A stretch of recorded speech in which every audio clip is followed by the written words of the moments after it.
We're going to be graphing lines in slope-intercept form. Now, this is what's called slope-intercept form. When an equation looks like this, y equals a number times x plus a number, that's called slope-intercept form. Now, this number, m, right, this is the number that's being multiplied by x. You can see that this says m times x right there next to each other. That number is always the slope of the line. Okay, and you may have heard this before, but slope is, when I'm looking at the line, it's how does it rise versus how it runs. So slope is rise over run, and it tells us about the slant of the line, right? Is the line kind of flat? Is it going to be like a pretty steep line like this? Is it going to slant this way? That's what the slope is. This number over here is represented by the letter b, and this is called the y-intercept. And this tells us the number where the line, let's say the line looks like this, right? Where the line hits the y-axis. So here's the y-axis, here's the line, and this number is going to tell us where that line is going to hit the y-axis. So between those two numbers, it tells us where on the graph the line is, right? Kind of where it is, and then how it's slanted, right? So, should I move it up or down? That's going to be the y-intercept, and then which way should I slant it? Okay, so those are the two pieces of information that we need to graph a line. Now, let's make sure we can practice the sort of basic pieces of this. We're going to look at an equation like this, and we're going to decide, okay, what's the slope and what's the y-intercept? Now, for example, in this one, remember the slope is always this number that's being multiplied by x. In this case, it's 3. So I would write 3 over here.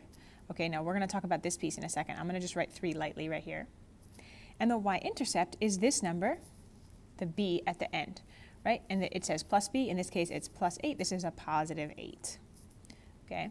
Now, the thing is that we like the slope to be a fraction. Why? Because when we graph it, we like to use this rise over run deal. And so what we need is a top number, a numerator, and a bottom number, a denominator. So sometimes we get a slope that's not a fraction, like this. So what do? So let's read here. We like the slope to be a fraction. If it's a whole number, make it a fraction over 1. Okay, so for example, if I have a slope and it's 5, what I do is I take that 5, and I put it over 1. Now it's a fraction. Why does this work? Because this is the number 5. This is also the number 5. This says 5 divided by 1, which we know is 5. So I haven't changed the value of the number here. I'm just writing it in a different way.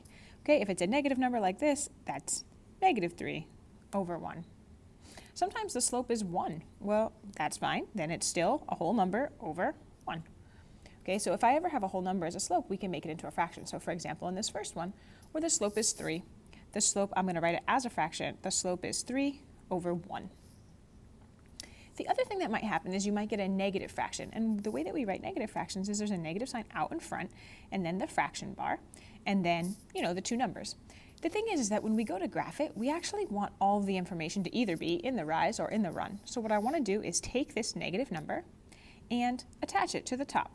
So I'm going to do it like this. And we're going to talk at the end of this assignment about some special cases where I might attach it to the bottom instead. But for right now, you're just going to take, if there's a negative fraction, you're just going to take that negative and pop it on the top number, right, which is the rise.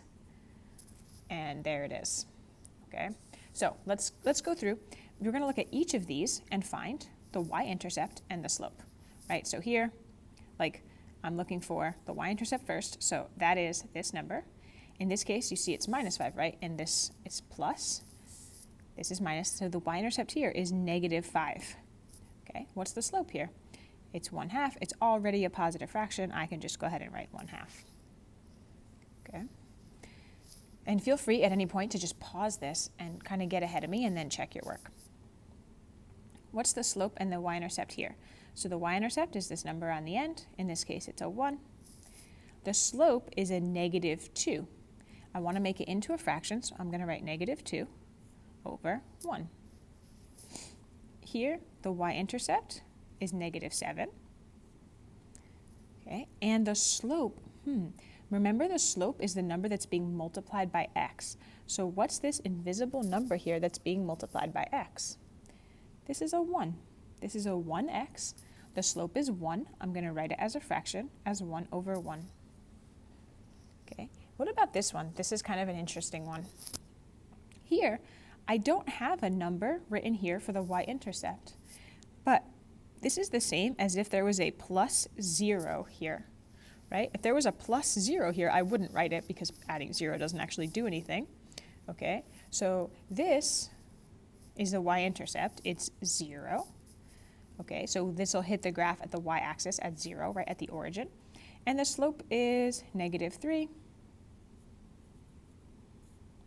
over 1. Okay, let's look at this one.